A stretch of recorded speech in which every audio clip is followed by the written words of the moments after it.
Bonjour à tous, bienvenue dans mon tout premier bilan couture.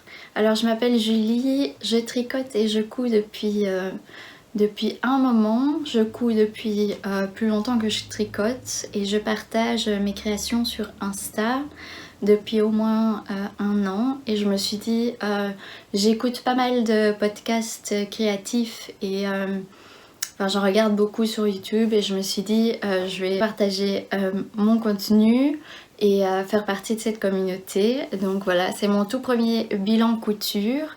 J'ai 3 cousettes à partager. J'ai tout écrit pour rien oublier. 3 cousettes à partager que j'ai cousues en juillet du coup. Et quelques achats à tissu et mercerie. Donc je vais commencer par la toute première cousette que j'ai faite en juillet.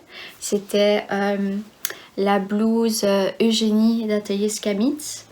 Et en fait donc je l'ai ici. J'ai choisi un tissu, c'est vert clair, ligne blanc, ligne verticale. En fait comme vous voyez il n'y a pas de manches. Normalement dans le patron il y a des manches. C'est un tissu 100% coton que j'ai acheté environ 5 € le mètre chez Poly, c'est un magasin de tissus à Louvain. Et en fait c'était la fin du rouleau, donc c'était une super bonne affaire. Et en l'achetant en fait j'avais flashé dessus parce que je m'étais dit vert clair ça ira bien avec mon pantalon vert. Vous verrez sur les photos. Et c'est 100% coton, mais en fait je pensais directement à la blouse Eugénie quand j'ai vu le tissu. Je m'étais dit ça va être une super combinaison, mais en fait pas du tout parce que le tissu est assez raide. Donc en fait c'est pour ça que j'ai pas fait de manches parce que le tissu était trop raide, ça tirait un peu partout, à l'arrière, sur les côtés, enfin c'était pas joli. Du coup j'ai testé, j'ai mis les manches mais c'était pas terrible, donc du coup je les ai enlevées et la solution que j'ai trouvée c'était mettre du biais à la place. Et voilà, c'est un peu comme que j'ai rattrapé la chose, mais c'est vrai qu'en fait c'est dans le dos, le biais il baille quand même, donc finalement c'est pas terrible du tout. Je l'ai porté, pour le moment je l'ai porté qu'une seule fois, voire 2 peut-être, mais oui c'est pas l'association tissu et patron, c'était pas vraiment le bon. Donc je pense, j'ai déjà fait la blouse d'Eugénie d'Atelier Skamitz, je l'ai déjà fait en double gaze bleu et en double gaze ça donnait vraiment bien. Donc si c'est à refaire, je crois que c'est soit un tissu plus fluide soit plutôt comme le double gaze comme ce que j'ai déjà fait. Donc en fait c'est plutôt le tissu le problème ici. Le patron est super, donc je pense que je vais le refaire, mais voilà. Pour les difficultés du patron, il y a juste les pinces, les fronces et poser un biais et faire l'ourlet quoi. Donc si vous savez faire ça, il n'y a pas de souci. Les explications sont super, puis il y a aussi une vidéo qu'on peut suivre. Moi je préfère les vidéos aux explications généralement, mais donc voilà. Ça c'était pour la première cousette, donc voilà. Deuxième création de juillet, c'était le pantalon Tatiana. Je l'ai vu un peu partout sur Insta, donc je voulais tenter parce que j'avais pas encore vraiment cousu de pantalon assez habillés. Les seuls pantalons que j'avais déjà fait, c'est des pantalons avec un élastique à la taille, que j'étais assez satisfaite, mais je voulais tester un pantalon, un vrai pantalon quoi, sans élastique mais avec braguette et tout ça. Et ici c'est vraiment un pantalon assez habillé, et comme j'ai du mal à trouver des pantalons dans les magasins, surtout un problème de taille. Les hanches ça va, mais mon tour de taille fait 64 et c'est assez compliqué à trouver les pantalons à ma taille. Et aussi en fait dans les patrons, c'est pas toujours facile de trouver des patrons de pantalons avec mon tour de taille. parce que je sais par exemple, j'aimais bien le pantalon de la maison Victor et j'ai regardé le tableau des tailles et malheureusement la plus petite taille c'était soit de 32 soit de 34 et c'était un tour de taille de 66 cm et en fait il y avait entre le 32 et le 36 c'était surtout le tour de hanche qui changeait. Mais donc moi mon problème c'est plutôt le tour de taille. Et ici en fait dans le pantalon Tatiana j'avais vu dans les tableaux de taille que ça donne, c'était juste à ma taille en fait. Et donc du coup j'ai acheté le patron en juin je crois. Et j'ai attendu en fait les vacances, avoir terminé mes examens pour avoir un peu plus de temps parce que je savais bien que ce patron me demanderait pas mal de temps parce qu'il y a plein d'étapes. Donc j'ai attendu les vacances pour pouvoir faire toutes les étapes à mon aise. Et heureusement parce que ça a pris plusieurs jours à faire.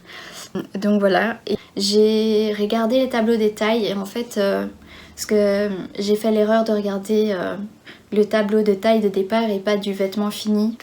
Et le tableau de départ disait que je devais prendre taille 36. Enfin, c'est plutôt moi qui l'ai lu comme ça. La taille, avec une taille de 64 et des hanches 90 cm, c'était noté taille 36. Donc en fait, j'ai suivi ça à la place de suivre le tableau des tailles du vêtement fini. Et en fait, oui, j'aurais dû... donc la prochaine fois, je dois faire la taille 34 et pas la taille 36. Donc voilà.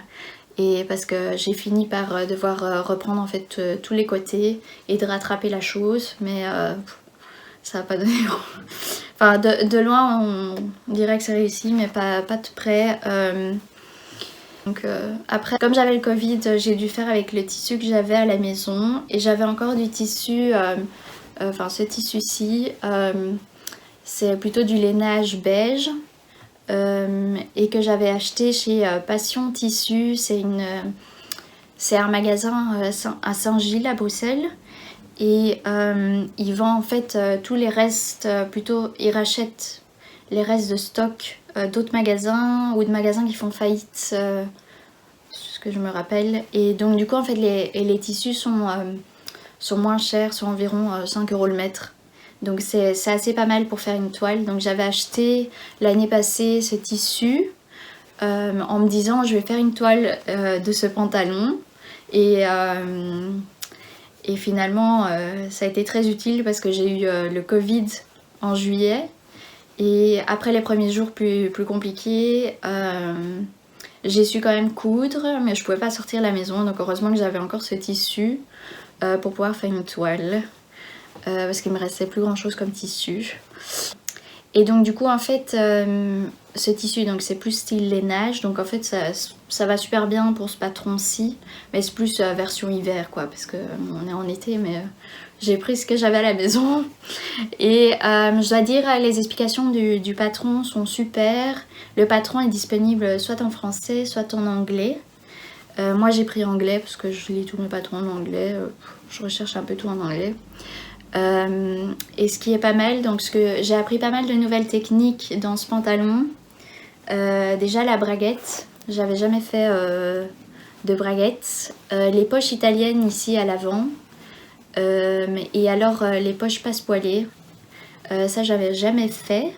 Et je savais en commençant le pantalon que c'était des techniques que j'allais devoir faire, mais j'étais contente d'apprendre de nouvelles choses et donc voilà, je me suis lancée.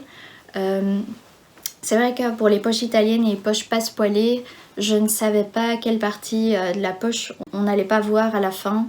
En fait ce qui est logique par la suite, en fait c'est les fonds de poche, ce qui est en fait logique, hein, mais j'avais pas tilté avant. Donc du coup en fait j'ai coupé tous les fonds de poche dans le même tissu en lainage, ce qui fait que en fait le pantalon est 10 fois plus gros, enfin c'est plus gros quoi, et c'est assez c'est pas très agréable à porter disons, plutôt que d'avoir un tissu en coton ou un tissu plus souple à l'intérieur ou de doublure même. pour faire les fonds de poche, ça aurait été mieux. Et d'ailleurs, en fait, pour les poches italiennes, j'ai fait toutes les poches italiennes et quand je me suis rendu compte que c'était plus gros, j'ai défait pour recouper le fond de poche dans le tissu du chemisier que je vais vous montrer tout de suite. Pour le refaire en fait, mais par contre pour les poches passepoilées, j'avoue j'ai eu un peu la flemme et du coup en fait j'ai laissé ça comme ça et donc voilà, c'est à refaire dans un autre tissu et dans une meilleure taille.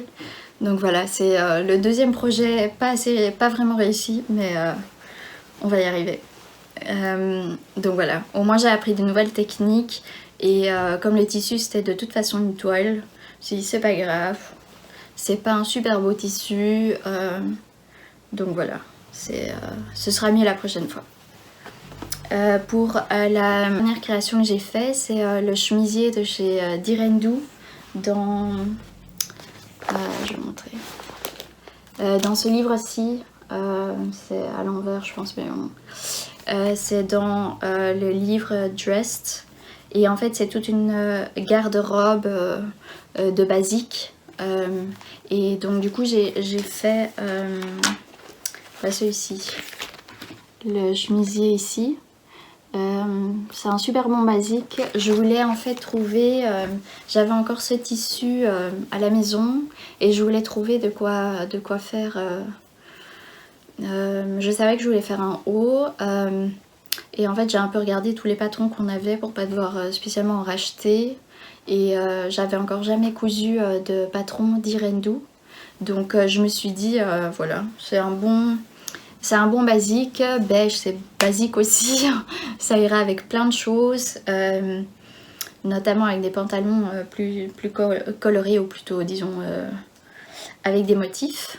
Et donc du coup, donc voilà, c'est un modèle assez simple.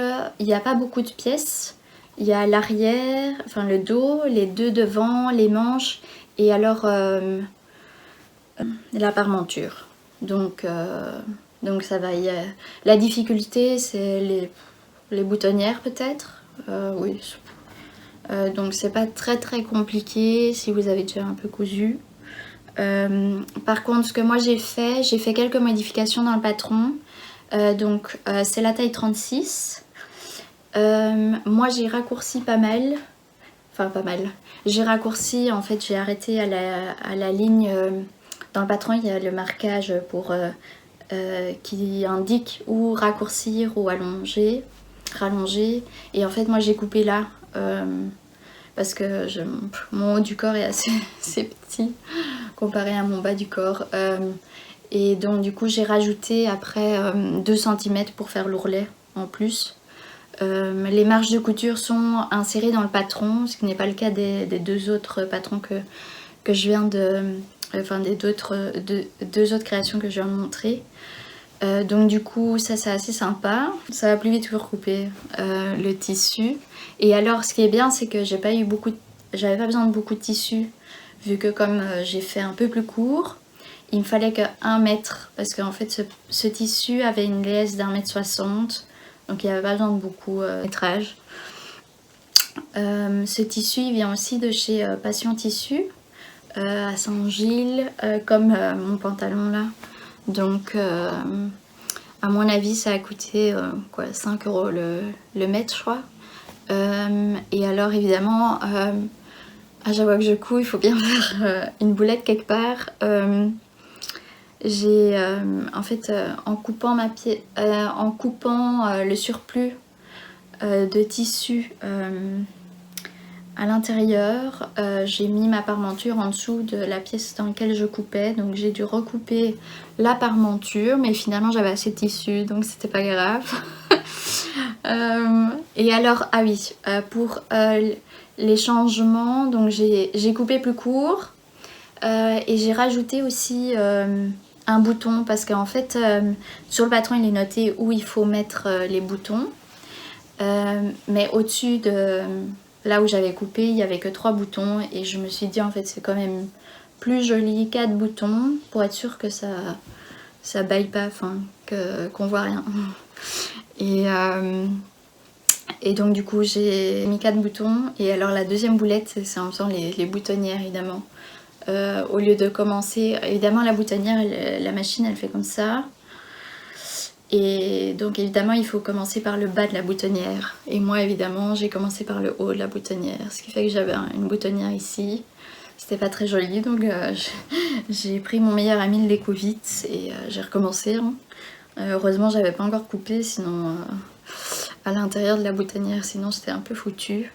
J'aurais un peu râlé parce que finalement cette cousette elle est bien, je l'ai déjà portée et ça donne vraiment bien, donc je suis assez contente. Donc pour le moment on a une création sur 3 qui a vraiment réussi, mais bon voilà, c'est les règles du jeu. Donc voilà. Et alors la dernière chose aussi, c'est ici j'ai fait une petite étiquette, c'est à l'envers évidemment, où il est mis unique. J'ai utilisé la brodeuse de maman, on a fait ça ensemble, d'ailleurs merci. Et alors on a essayé de faire des étiquettes, donc du reste du tissu, enfin il y avait encore du tissu, on a utilisé la brodeuse et on a fait des mots faits main et uniques en caractères différents pour voir ce que ça donnait. J'essayais de mettre une photo et c'est pas mal. Il y a certains caractères qui donnent mieux que d'autres, mais voilà, je trouve ça assez sympa plutôt qu'une dominette où en fait j'avais du mal à trouver des étiquettes avec des trucs sympas brodés ou notés plutôt que oui, enfin juste pour mettre, c'est quand même plus sympa sur une cousette. Donc c'est la première fois que je mets ça, mais donc voilà, je suis assez contente. Donc voilà, c'est pour ce que j'ai fait en juillet. Et alors j'ai acheté quelques trucs. J'ai acheté une double aiguille, on voit pas,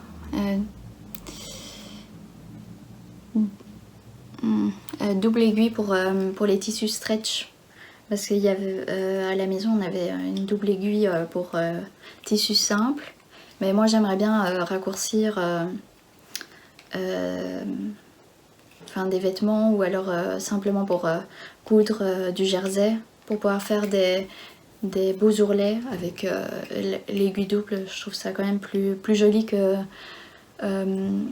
le point éclair ou le point zigzag. Je trouve pas ça terrible quoi. Donc voilà, c'est à tester. Je sais que il y en a qui utilisent ça avec le fil mousse, il y en a qui utilisent ça avec du fil normal, donc c'est un peu à voir. J'ai pas encore testé, donc on verra. J'ai aussi acheté ça, c'est un set de 6 bobines de 100 mètres, c'est pour faire le jeans. Donc en fait il y a du bleu marine, du noir, du gris, et alors 2 sortes d'orange et brun. Et à la base en fait j'ai acheté ça parce qu'il y a un jeans qui ne me va pas à la taille et j'aimerais bien essayer de le tailler, de le reprendre et de refaire pour que ça voit, refaire les coutures dans le bon ton. Et à la maison j'avais de l'orange mais pas vraiment du ton, la même couleur. Donc je ne sais pas c'est lequel, celui-là ou celui-là, mais enfin bon, pour que ça se voit pas quoi. Donc voilà, c'est aussi à tester. J'ai jamais fait ça, mais j'aimerais bien apprendre. Donc j'ai aussi acheté du bord côte blanc. Parce qu'en fait, en commençant la couture, la toute première chose que j'ai faite, c'est des t-shirts. Et en fait, j'ai d'abord acheté un patron de t-shirts sans col, ne sachant pas qu'en fait, c'est pas ce que je voulais. En fait, je voulais faire un col, mais j'avais pas vu que dans le patron, il n'y en avait pas. Et je me suis dit, bon, ça va, je vais rajouter un col. Mais en fait, je ne savais pas comment il fallait faire. Et depuis, en fait, je sais. Et du coup, j'aimerais bien rattraper les t-shirts que j'ai faits, qui ne sont pas très beaux à la base, avec du bord côte, recouper et refaire ici l'encolure. Et peut-être voir s'il faut refaire les manches. Alors, je le transformerai en top avec du bord côte. Et il y a un autre t-shirt que je mets pas souvent parce qu'en fait ça remonte trop haut, donc ça me gêne un peu. Donc j'aimerais bien le transformer en top et mettre du coup du bord côte à la place, enfin pour faire